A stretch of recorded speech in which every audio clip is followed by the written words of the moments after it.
the town of Springwood, Ohio, hides a dark history that few dare to speak of. It's the home of a killer whose name brings chills to anyone who remembers the horrors of the past, Freddy Krueger. Years ago, Krueger was a notorious serial killer, dubbed the Springwood Slasher, responsible for the brutal murders of innocent children. The parents of his victims took justice into their own hands, trapping Freddy in a boiler room and burning him alive. His body died, but his legend didn't.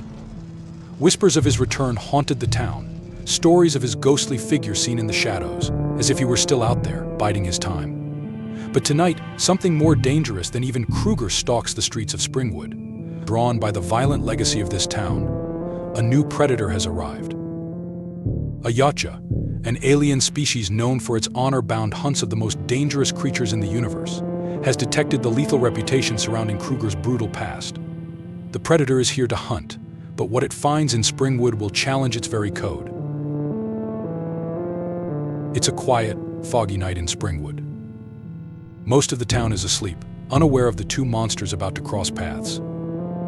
The predator, camouflaged in its cloaking device, stalks through the dense woods at the town's edge, scanning for signs of danger. The Yautja has studied the legend of Krueger, expecting to find a worthy adversary. Its thermal vision scans the surrounding area, and it spots an old, abandoned boiler room, Freddy Krueger's lair. The predator descends silently, observing. But something strange happens. Instead of prey cowering in fear, the hunter notices movement inside the boiler room, someone walking with a deliberate, slow stride. The figure, wearing a ragged red and green sweater and a fedora, steps into view, his face horribly scarred, his right hand tipped with metallic claws. It's Freddy Krueger alive. But Krueger isn't like the frightened beings the predator usually hunts. He doesn't flinch or run. Instead, he smirks, as if he's been expecting this. Well, Freddy says, his voice dripping with malice. Looks like we've got ourselves a new player in town. The predator doesn't respond. Its target has revealed itself. It deactivates its cloaking, materializing before Freddy, an imposing figure, towering over the smaller, scarred man. But Freddy, always full of sick confidence, isn't intimidated. Freddy lunges first, his bladed gloves slicing through the air. The predator sidesteps, its reflexes honed through years of hunting. Freddy's slashing attacks are fast, but the predator's advanced armor deflects them. The Yautja responds with a powerful backhand that sends Freddy crashing into the wall of the boiler room. The force would kill a human, but Freddy slowly rises, laughing through the pain. "That all you got?" he taunts. But the predator isn't here for games. With a swift motion, it draws its combi stick, extending it to its full length, ready to engage. Freddy's grin falters slightly, realizing this creature may be more dangerous than he thought. They clash again, Freddy's agility versus the predator's raw strength. Freddy slashes and ducks, while the predator's weapons cut through the air with deadly precision. Freddy tries to lead the fight back into the familiar territory of the boiler room, hoping to use the environment to his advantage. He kicks over shelves and pipes, setting off small fires, creating smoke and chaos. The predator moves through the debris with ease, using its thermal vision to track Freddy through the heat and smoke. Freddy darts in and out of view, striking from the shadows, but the predator is patient, analyzing Freddy's movements. Every swipe of the glove, every twisted trick, the Yautja records it, waiting for the perfect moment to strike. Suddenly, the predator fires its net gun.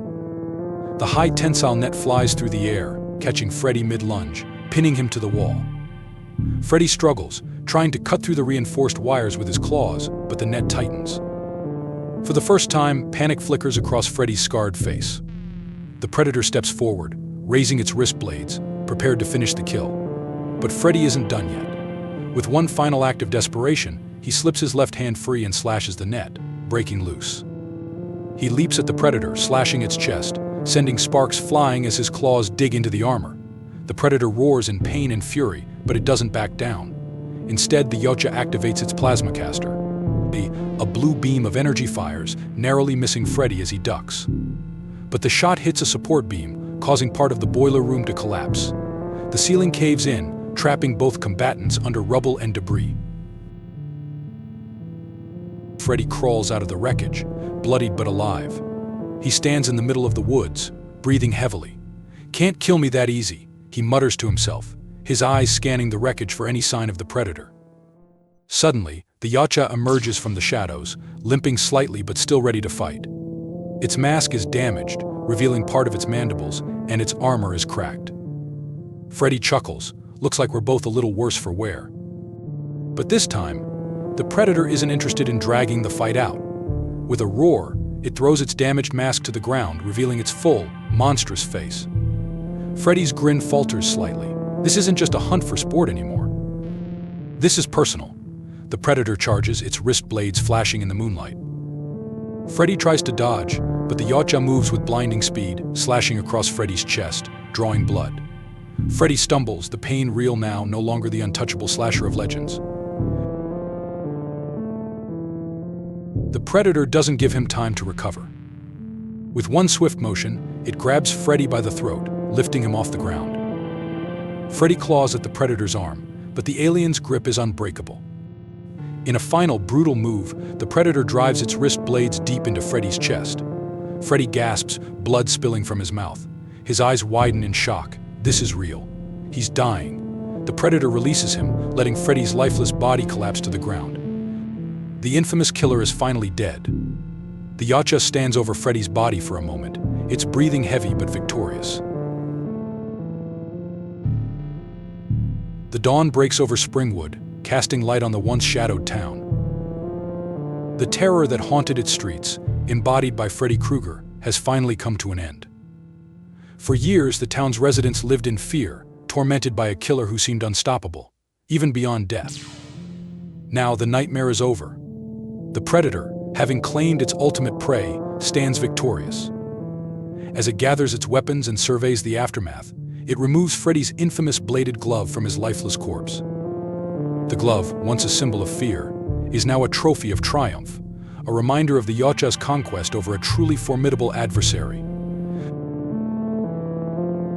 The predator departs, ascending into the sky toward its waiting ship. As it vanishes, the once plagued town of Springwood is left in a rare and unfamiliar silence. Freddy Krueger, the monster who tormented countless lives, is no more. His reign of terror, which spanned decades, has been decisively ended by a hunter from another world. Springwood, at last, begins to heal. The memories of Freddy's horrors will linger, but for the first time in years there is hope. No longer shackled by fear, the townspeople are free to live without the constant dread of death lurking in their dreams.